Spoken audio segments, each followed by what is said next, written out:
தேர்தல் முடிவுகள்.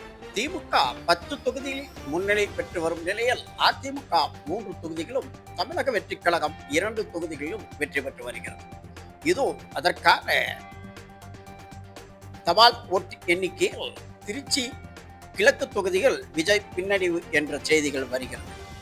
எனவே விஜய் பெரம்பூரில் 25 வாக்குகள் கூடுதல் பட்டு முன்னணி உள்ள நிலையில் தமிழக வெற்றிக் கழகம் 2 தொகுதிகளும், அதிமுக 3 தொகுதிகளும், திமுக 10 தொகுதிகளும் முன்னணி பெற்று வருகிறது.